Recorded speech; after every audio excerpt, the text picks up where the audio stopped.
Welcome to the Columbus Metropolitan Club.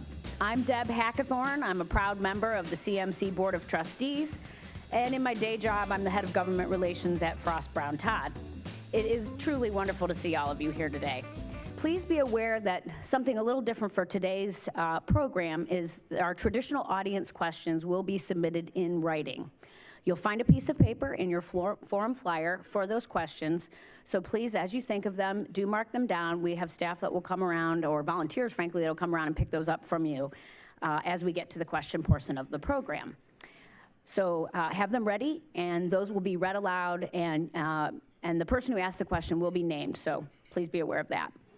CMC is sponsored today by the Ohio Farm Bureau Federation, Hannah News Service, and the Mizuchi Law Group, and in partnership with WCMH NBC4. Each are represented here by many friends and associates, so please help me thank them for their support.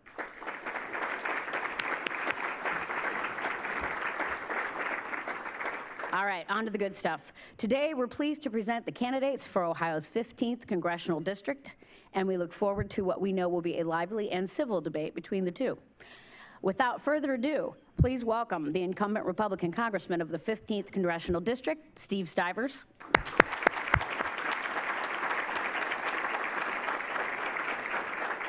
And welcome his Democratic challenger for this seat, Rick Neal.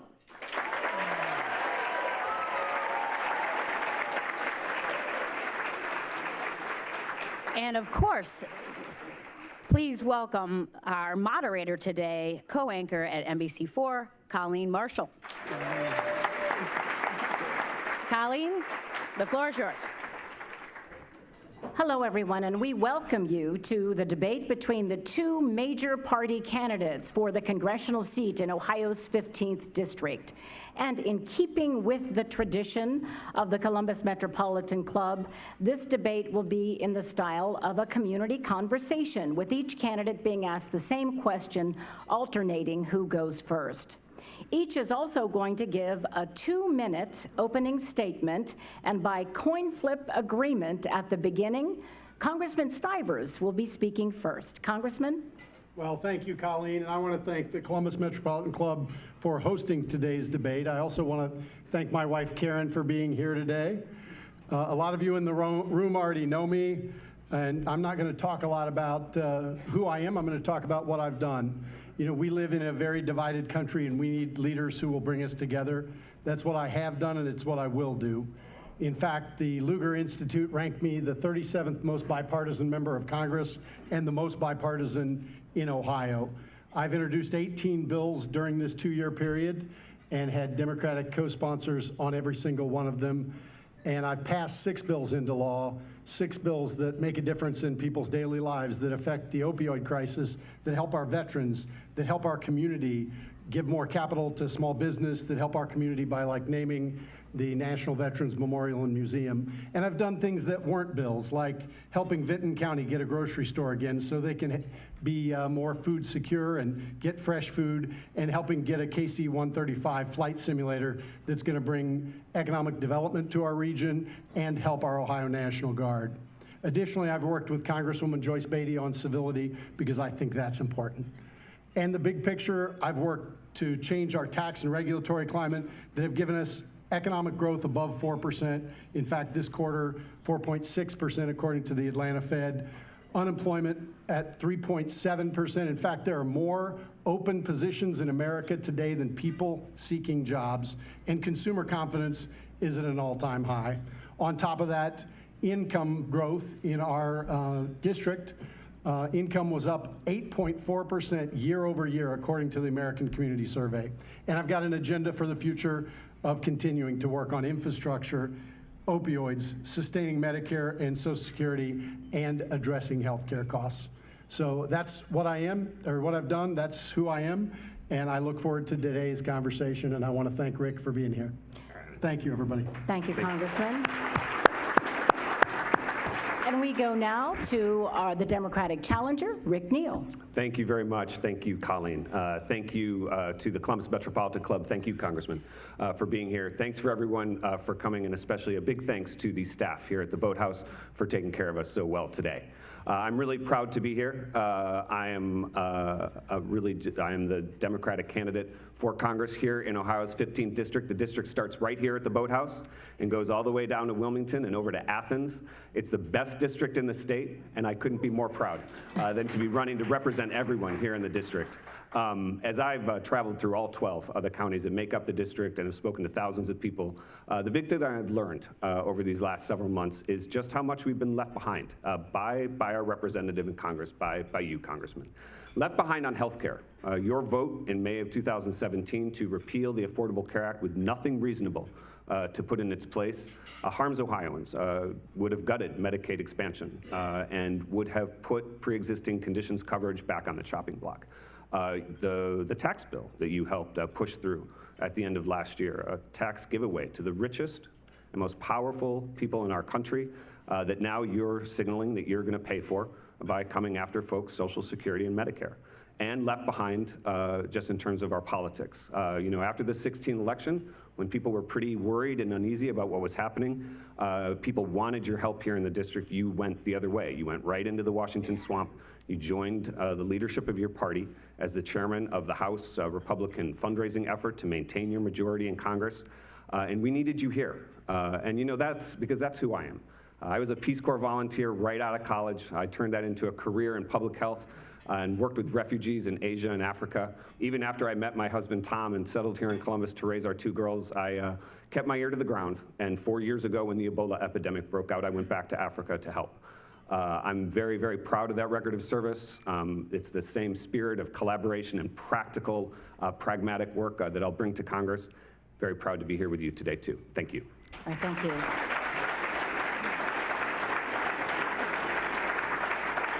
All right, gentlemen, we do want to talk about issues important to Ohio families today as we have this conversation.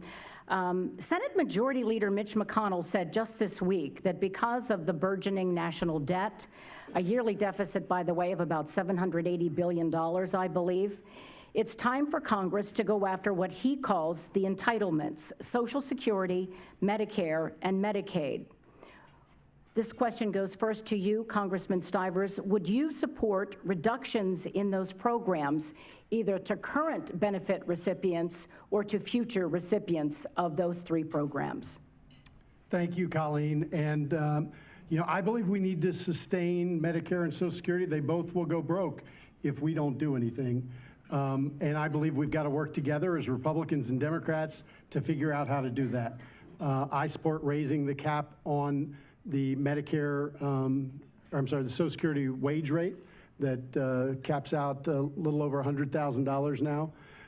And I believe that we should look at people who are of significant means, millionaires and billionaires, and decide whether they should be getting Social Security benefits. After all, it's a social safety net program. It's not really a retirement program.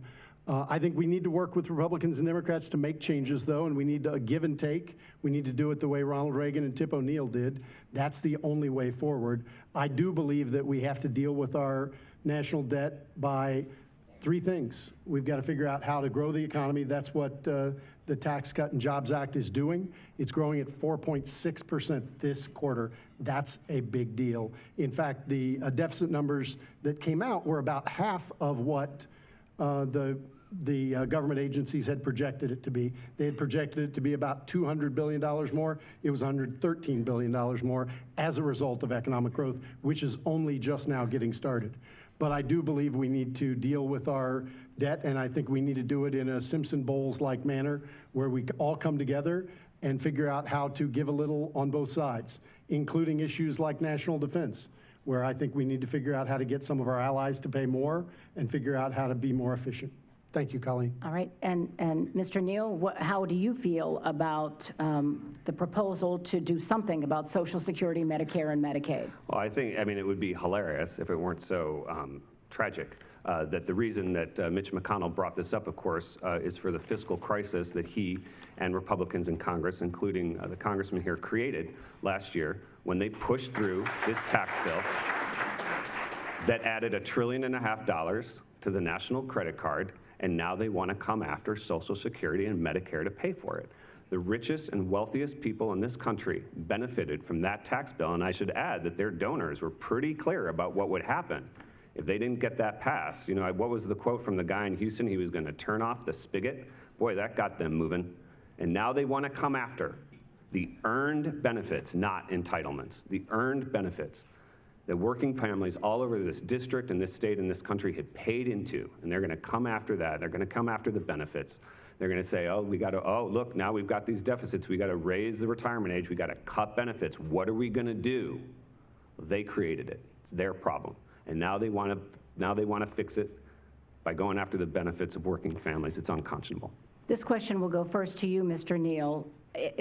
Obviously, you don't support reductions in Social Security and Medicaid, but the deficit is real. And if the deficit is to be controlled, it either has to be done through cuts in spending or a hike in taxes. Those are the only options.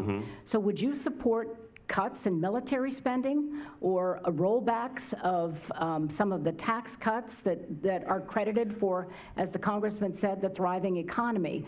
At what point would you support a rollback that would make a difference? So I'll try to get at this in a couple different ways. First of all, I think the congressman and I would agree that there's a third option there, not just cutting spending, not just raising taxes, but efficiency in government, efficiency in savings. And that's why working with Medicare, for example, which is an idea that I have to open up Medicare so that folks 55 to 65 in that hard to insure range can buy into that program. Medicare is very efficient. That would have some savings. Those are a way to deal with the deficit. But the other thing is you said that could you repeat the last part of the question again? Right. Would you support some kind of a cut either in military spending or a hike in taxes or a rollback of the tax cut from last year? Well, so the rollback of the tax cut. So I am a big believer in tax reform. I thought that was a great place to start. Let's keep going. Tax reform is a great place to start so that we get a tax system where everybody pays their fair share. That's how it's supposed to work, and that's what's going to be good for our country. So I agree. Let's keep going on tax reform. All right, and Congressman, how do you feel about the calls, some say, for cuts in military spending or a rollback of those taxes to save entitlements? Well, as I said earlier, there are not two ways to balance the budget. There are three. You can raise tax rates, you can cut spending, or you can grow the economy. You grow the pie, tax it at the same amount, you get more revenue. We need to address all three. Really quickly, to Rick's proposal on expanding Medicare. You know, at first he talks about Medicare for 55 and over. That would cost $1 trillion, and it would bankrupt Medicare on day one. Medicare for All, something he supported in his pancake video, would cost $3 trillion a year and bankrupt Medicare on day one. We have to figure out, we cannot bankrupt Medicare that our senior citizens depend on. That is a very dangerous proposal.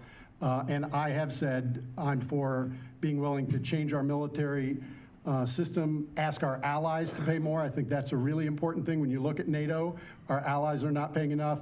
Look at the Japanese, who've had in their constitution since 1946 that they can only spend 1% of their gross domestic product on defense.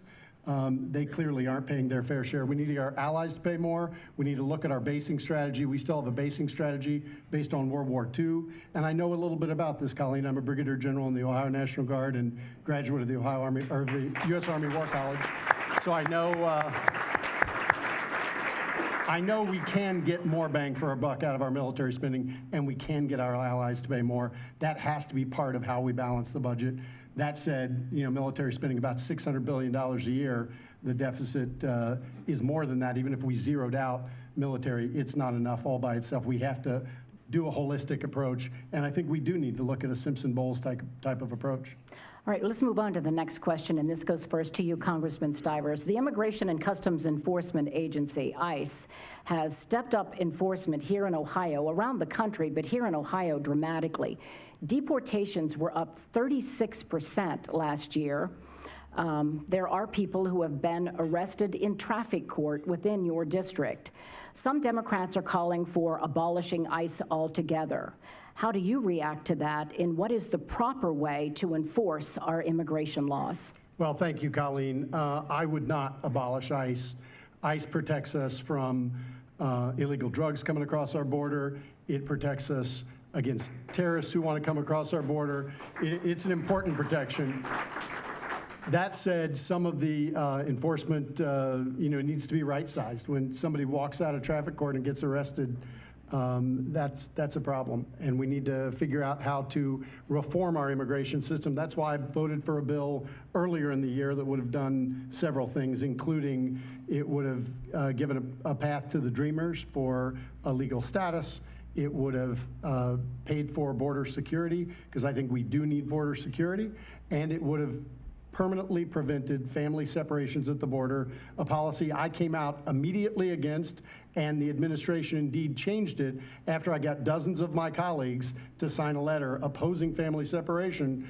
The administration pretty quickly walked back and changed the policy of family separations at the border. So there's more work to do, but I would not support abolishing ICE, Colleen. And Mr. Neal, do you support, as some people in your party do support, abolishing ICE? And if so, what would be the proper way to enforce our immigration laws? No, I don't support abolishing it. What I do support is stopping the fear-mongering around immigration. This is, and Congressman, I have to say, your reaction to our government ripping kids away from their families and throwing them into cages was not immediate. What we've got here is fear-mongering. Immigration, there are concerns about immigration. There are things that we can do, hopefully together, to fix our immigration system.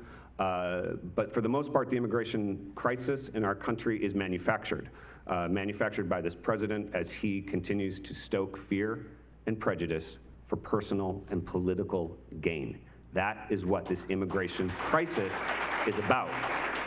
And so, and this is something that I know something about. I worked with refugees for 7 years in Asia and Africa. I mean, it's my background. This is why I became a humanitarian, was to help refugees and help migrants. Even this, these reports now of 4,000 people on the move in Central America, and I am worried that Donald Trump is not interested in helping solve the problem, but is waiting to use it for political gain over these next 2 weeks. There's a simple solution on the table for this. You work with the government of Guatemala, you work with the United Nations, you work with the International Organization for Migration, you make sure that women in the caravan, that kids, that old people are taken care of, and you deal with the problem like you would normally, not letting it become a political football for for the party in power to use. I think that if we can get rid of the fear-mongering, and that involves standing up to the president and saying no, and that has to come from you. Let's move on to the amount of money that is in the political campaigns that we are seeing ads for each and every day. Would you support, and this question goes first to you, Mr. Neal, would you support a measure that would ban PAC money from election campaigns? Yes, and it is what I will work on the first day on January 3rd in Congress. I have been clear about this since the beginning of my campaign. I accept no corporate PAC donations for my campaign. This has put me at a significant disadvantage. As I understand it, Congressman, 85% of donations to your campaign come from corporate PACs. So it's no surprise that you have a lot more money than I do, even though I've been working hard. But the issue is, and I'll speak for myself here. I mean, I can't speak for anybody else why they would accept that money, but for myself, I didn't want to accept it because as I got out into the district, what I saw was a district that needed an honest broker. They needed someone who could, weigh all the competing interests that come before a congressperson, that comes before the, the delegation, and you have to weigh it carefully. And I don't think that that's possible. With this huge flood of corporate PAC money coming into our elections. So greater transparency is the first step. I think it's something that everybody is calling for, that everybody should be able to get behind. But then putting up better guardrails so that corporations cannot exercise this undue influence on our elections. And Congressman, how do you feel about PAC money in elections? Well, let's talk about what PAC money is. PAC money is not corporate money. It's employees that band together that choose to exercise their First Amendment right. It's what it is. It's what it is, people. I'm sorry. I don't have $300,000 to put in my race the way my opponent does. He put almost $300,000 of his own money. That's how strongly I believe in this race. We cannot let rich people just buy seats. Whoa. We need to make sure that everybody has a First Amendment right and that it's protected. And I believe in full disclosure of every dollar given to campaigns immediately. Sunlight is the best disinfectant. I believe that is the best reform we can make, and let the public know exactly who's funding every campaign. So then, did you counsel Congressman Renacci not to get into the race because you knew he was just going to sit down at his kitchen table and write himself a check for $4 million to get going on the Senate race? I mean, come on. All right, let's try to be civil and stick to the format. And this question will go first to, I believe, Congressman Stivers. We're going to talk about health care. A lot has been spoken recently about mandatory coverage of pre-existing conditions and whether that is sustainable. What is your position, Congressman, on pre-existing conditions? Well, I support making sure people with pre-existing condition can have access to affordable insurance. And in fact, the Washington Post and a bunch of other people have taken the claim my opponent and others have made about pre-existing conditions. The Washington Post gave that 4 Pinocchios. The bill that I voted for did nothing to hurt people's access with pre-existing condition and take away their access to insurance. So that's why I got 4 Pinocchios. We have to make sure that people with pre-existing condition have access to health care. But the problem in health care is that health care is too expensive. So the way forward on health care is to create price transparency, quality transparency, and give patients skin in the game so that if they choose to shop for non-emergency services, their insurance company has to actually, prepay some of their premiums or give them some upside for actually saving money. That's the only way we'll ever put downward pressure on price, and that's what we need to do in healthcare. And your position, Mr. Neal, on pre-existing condition coverage? I will fight every day for everyone in District 15 to guarantee that health insurance companies or health care providers must provide coverage for pre-existing conditions, period.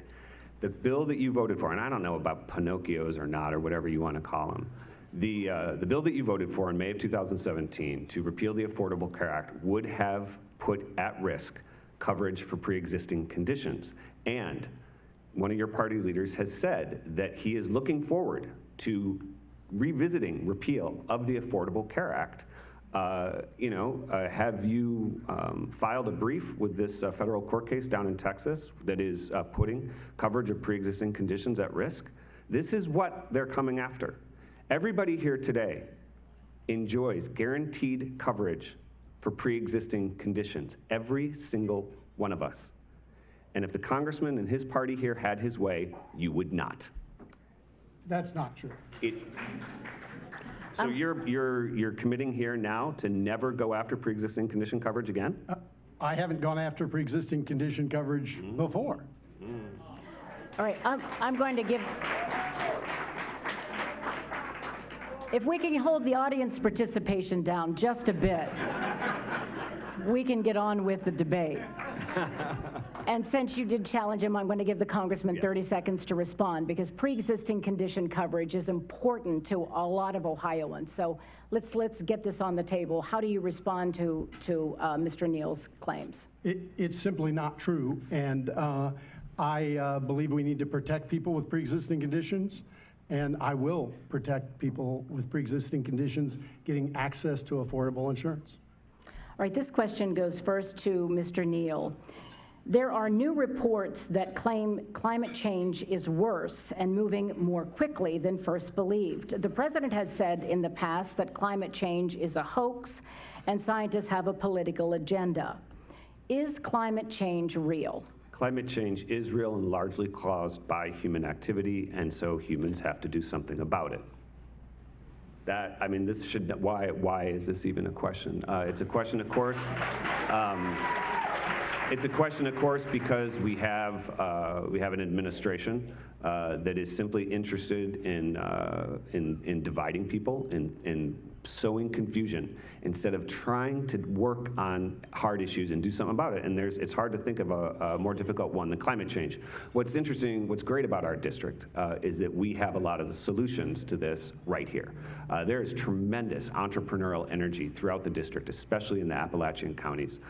People who are ready to go on renewable energy and all the jobs that they bring, as well as the positive environmental impact. I want to do everything I can to support that. Everything I can with infrastructure, with loans, with digital infrastructure. This is what we need to be doing. We can, the environmental revolution starts here, and we have to do everything that we can to make sure, and what I want to add here is that we have to do everything that we can to make sure that our communities in this district who have been most affected by the transition in our energy economy and will be most affected by the upcoming transition in our information economy, the way that our economy is changing around information and artificial intelligence, that those communities are not left behind again. That we do everything that we can to make sure that those communities have a fair and just transition to the new economy that's coming. And Congressman Stivers, your position on whether or not climate change is real? Climate change is absolutely real, and there is a way forward, and the way forward involves moving toward negative emissions. We've done a lot in Ohio through natural gas, which is still obviously carbon-based, but it burns much, much cleaner.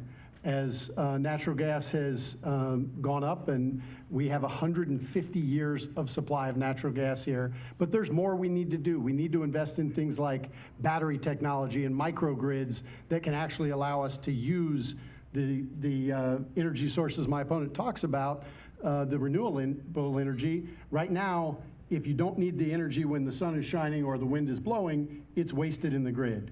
We need microgrid technology with batteries that can store that energy so it can be used when it's needed, not just when it's produced.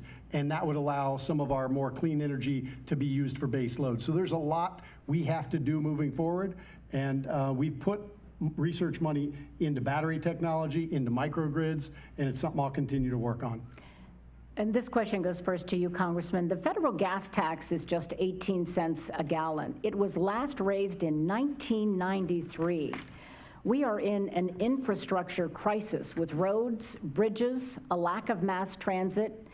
Is this the time to raise the federal gas tax? I think we can raise the federal gas tax, and I think we have to have infrastructure, but we also have to figure out how to pay for it. And the gas tax is the way we've always paid for it. Some people do drive electric cars now, and we need to figure that out.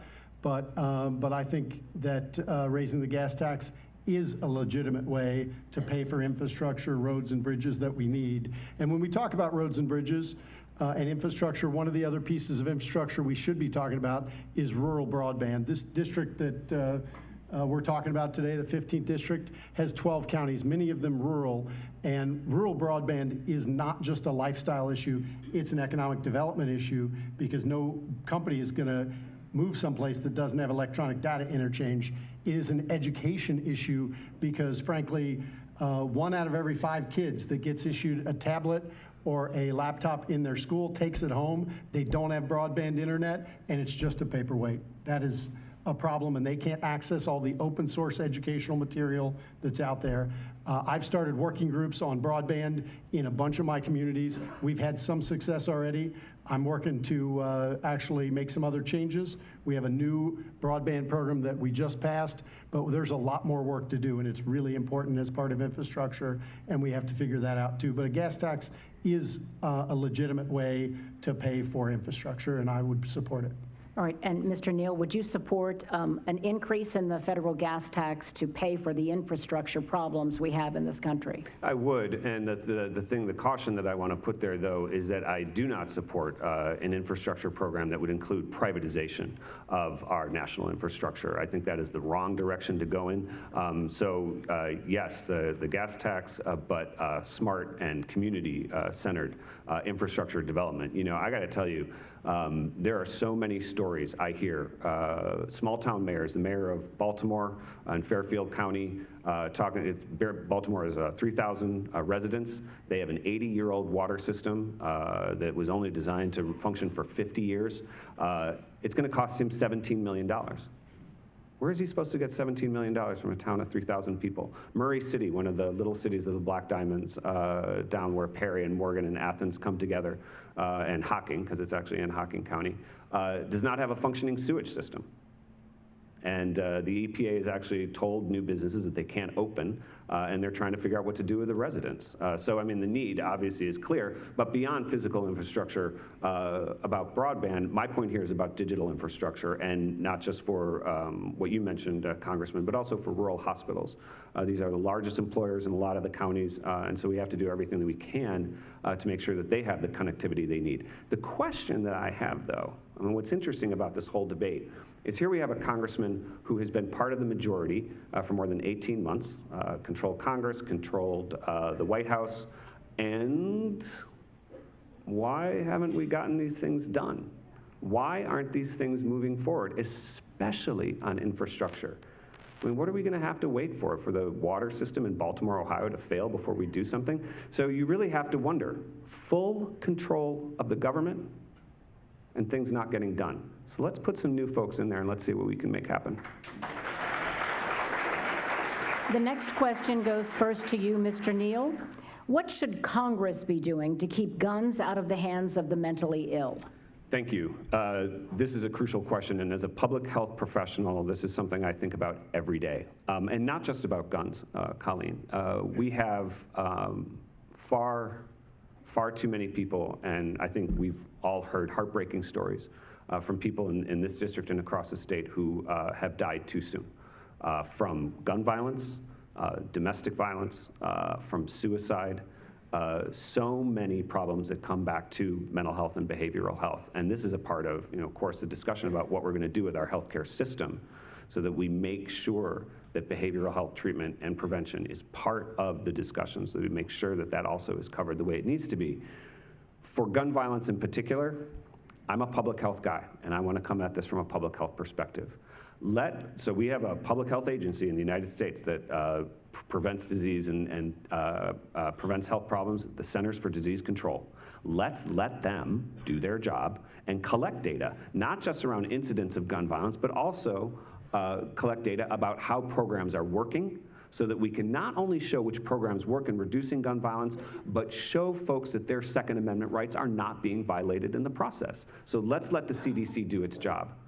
Let's have universal background checks, and let's support community-led and driven efforts like Moms Demand Action, who go to folks and they do community trainings so that folks can keep themselves and their weapons and their kids safe in their homes and their vehicles. Let's support programs like that. And Congressman, what do you think Congress should be doing to keep guns specifically out of the hands of the mentally ill?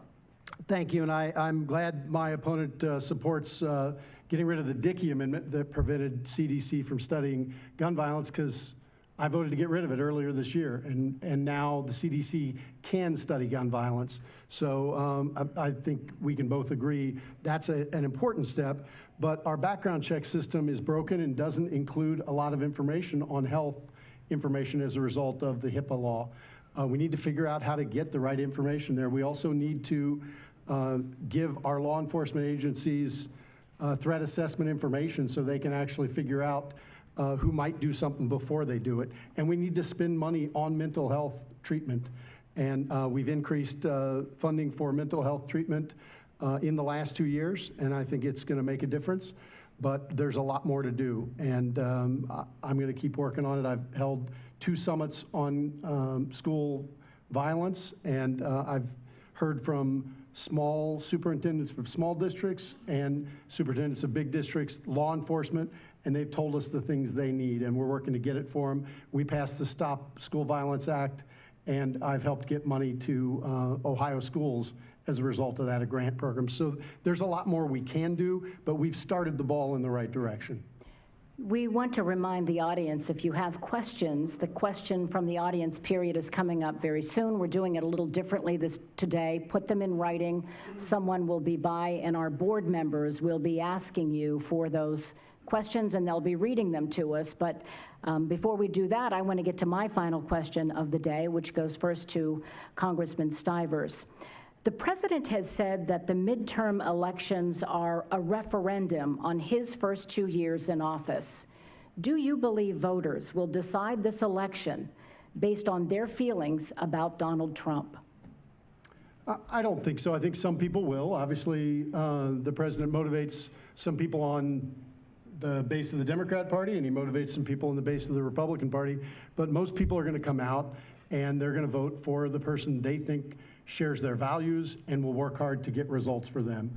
That's what I've done in Congress. It's what I will do in Congress. I've worked with Republicans and Democrats. I have a bipartisan record. I'm not going to be the loudest voice in the room. I'm not going to be the angriest voice in the room. I'm going to be somebody who works with the Republicans and Democrats to get things done. I think that's what people want. We'll find out. And Mr. Neal, do you believe this is a referendum on the Trump administration? I was going to talk about health care, and then I saw a woman in the back raise her hand to say, yes, it is. So I'm not sure.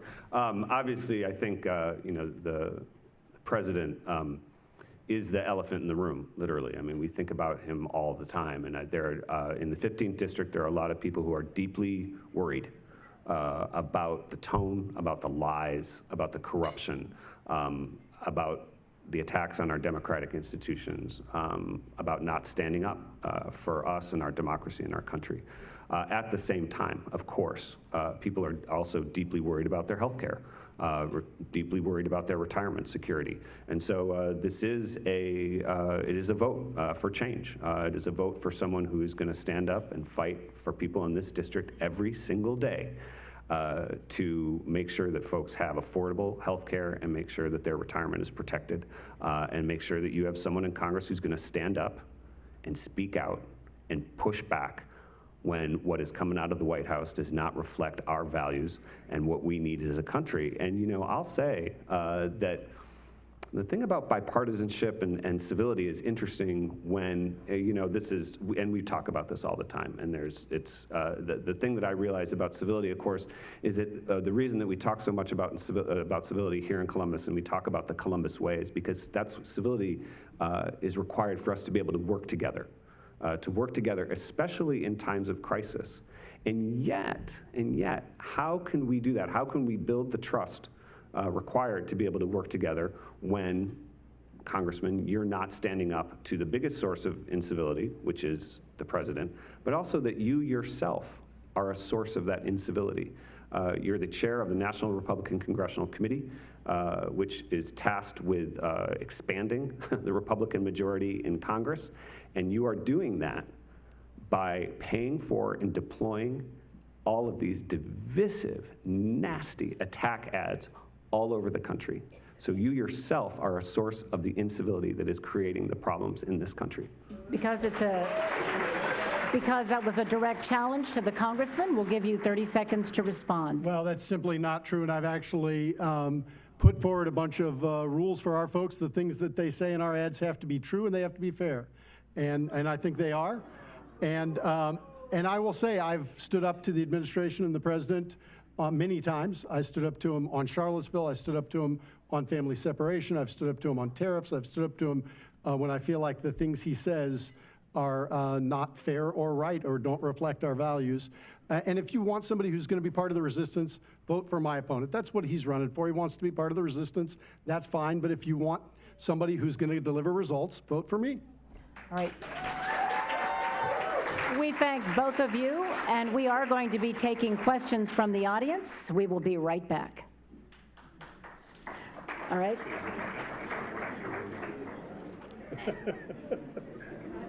All right, and we are back. All right, we thank you. Now, if we could get your attention again. It's part of the tradition of the Columbus Metropolitan Club to allow members of the audience to ask questions of the panelists, and we are going to do that today as part of this debate. They will be read by members of the Board of Directors for the CMC, and we're going to begin with our good friend, Carol Looper. Carol? Thanks, Colleen. This follows up on what you've been discussing, and it is a question from Roy Lewicki. It's for Representative Stivers, but also for Mr. Neal. How can you agree for working across the aisle when Congress is incapable of doing this? Who's first? You're first. Okay. Congress isn't incapable of doing so. I have 18 bills that I have a Democrat co-sponsor on every one. Joyce Beatty and I have led on the issue of civility. We've brought together over 30 of our colleagues, Republican and Democrats together. They have to join as a Republican and Democrat pair and help them travel to each other's district and talk about why civility is important. Because in this country, and in Congress, we can disagree without being disagreeable. Civility is not just a problem in Congress, it's a problem in our families, our communities. When my friend Steve Scalise got shot for no other reason than being a Republican at a Republican baseball practice, that's a problem. When somebody threatened to kill not only me, but my wife and my then 7-year-old daughter, that's a problem. The ultimate destination of incivility is violence. We cannot put up with it. And people deserve a better example. And that's what I think Joyce Beatty and I have tried to do. And I think it's important. And while there will always be examples of incivility in Congress, in our community, other places, what we need to do is show people that you can disagree without being disagreeable. Thanks for the question. Mr. Neal? Thank you, and it is interesting that in the face of those terrifying and abhorrent examples, that again, you are in charge of that committee that deploys all those negative and divisive ads and adds to the atmosphere of incivility in the country. What I want to talk about, though, is the question about working together. So, I mentioned briefly, I worked overseas for 7 years. I'm a humanitarian. I ran public health programs for refugees in Asia and Africa. And the great thing about humanitarian work is that it is very, very practical and it is very collaborative. So I might be working in a place and you would wake up one morning and 1,000 women and children had shown up overnight needing help. I worked on water and sanitation projects, and there were other people in town who did shelter or food or medical care. You all woke up and you said, where are they? What do they need? What are we going to do? Not once in my career did I ever say, or did someone say to me, oh, well, I'm not going to work with that guy because I don't agree with his politics. Or I'm not going to work with that agency over there because I don't share their religion. Not once. Our mission was to save lives and get people back on their feet and get them home. And we worked together to make that happen. Even afterwards, when I went to Washington, D.C. and advocated for better humanitarian assistance for refugees, I found some unlikely common ground in the office of Senator James Inhofe. Now, Senator Inhofe is a pretty conservative guy. And we definitely did not see eye to eye on one thing. Me as an openly gay man, Senator Inhofe not agreeing that I deserved full equality. Didn't matter. Senator Inhofe and I shared an interest in refugees in Central Africa. Every time I came back from a trip, I called up his staff and said, I'm ready to update you guys. And we would go in there and talk to him. I will go anywhere. I will talk to anyone. I will do anything if I think that that's going to help folks. I do think it's interesting that Rick has spent the entire debate trashing the Republican Party by name and some candidates, and now he does want to talk about civility. So, I mean, at some point, you got to stand up for what's right? You can't spend the whole time being partisan and claim all of a sudden you're civil. All right, and we'll have our next question. Bill Lafayette, owner of Regionomics, and I ask this question on behalf of Kathy Fox. What should Congress be doing to prevent foreign interference in our elections? We'll start with you this time. Thank you. This is a critical problem, especially because it seems to be ignored by the party in power and by the president because they think it's going to benefit them politically. And it's shocking. Congress let me tell you, Congress is a critical and noble institution that is enshrined in the first article of our Constitution. And its job, above all, is to act as a check on the other branches of government, right? Here we're having a civics lesson. Congress has to push back on this, enact legislation that makes it clear, whether or not the president signs it, that makes it clear that we have to protect our election systems and to punish foreign adversaries who are trying to influence our elections, as we saw in 2016.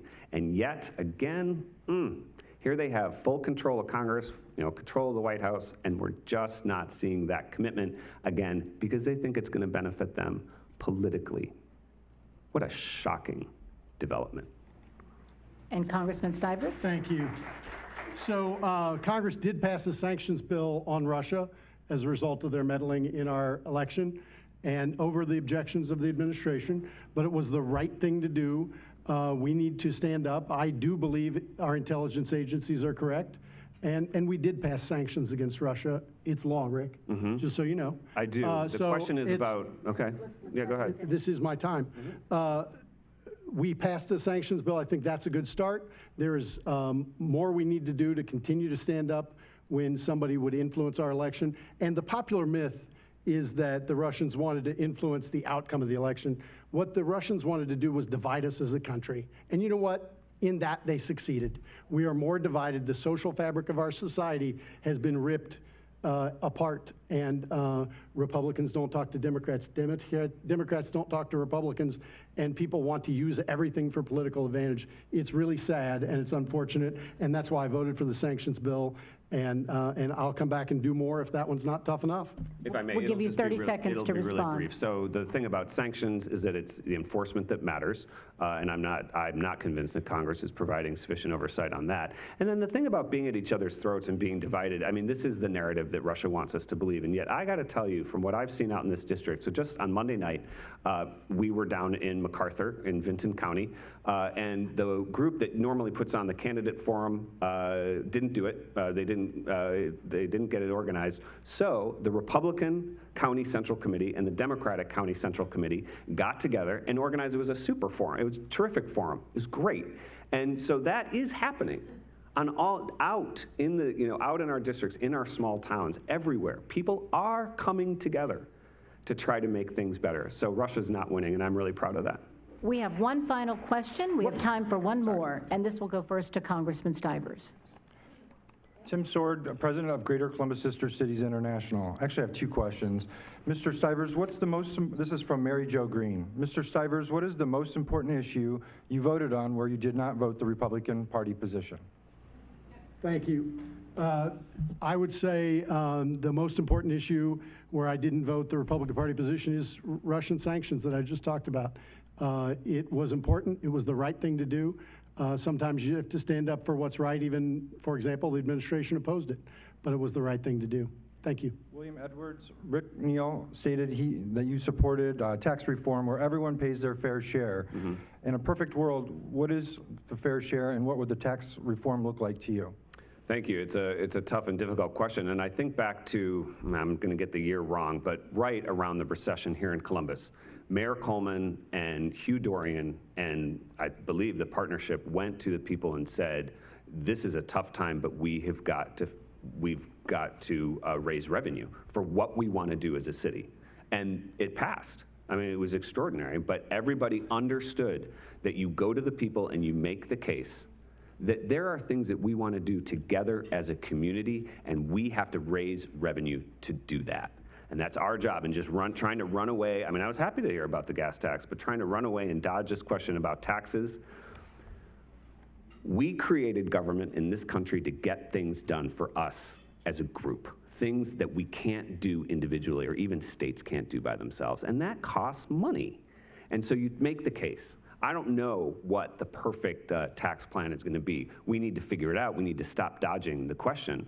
But the fundamental principle is that everybody has to pay their fair share. And with this tax bill that got pushed through last fall and added insult to injury just a few weeks ago by adding to it, $1.5 trillion that benefits the wealthiest and most powerful people in this country. and they want to pay for it on the backs of working families by cutting Social Security and Medicare is not the way to do it. By agreement, we will have 30-second closing statements. Congressman Stivers will go first. Thank you. It's my honor to represent this district, and I believe I've delivered for this district. There's a handout at everybody's sheet that talks about what I've done to get bills passed, what I've done to support our community.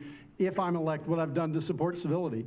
I will continue to work in a bipartisan fashion and get things done. The only thing that Rick didn't answer on the tax question is, would he vote to repeal the tax cuts that are driving this economy and driving economic growth?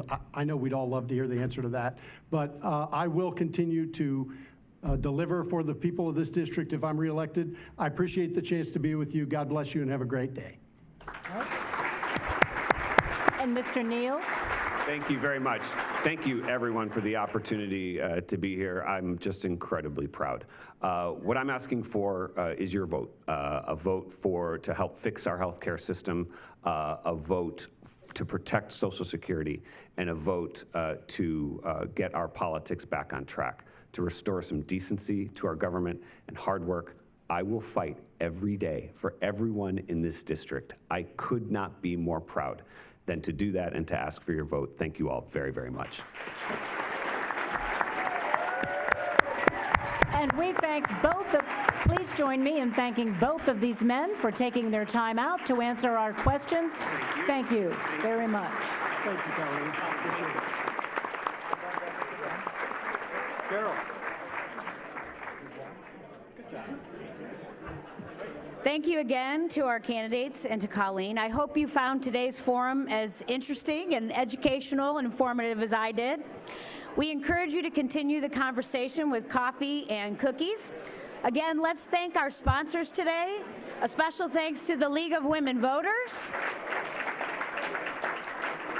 the Ohio Farm Bureau Federation, Hannah News Service, Masucci Law Group, and our partner WCMH NBC4 for their support. And one more thank you to our speakers, to Congressman Steve Stivers, Democratic candidate Rick Neal, and our wonderful moderator, Colleen Marshall. Thank you all for being here. We'll see you next week.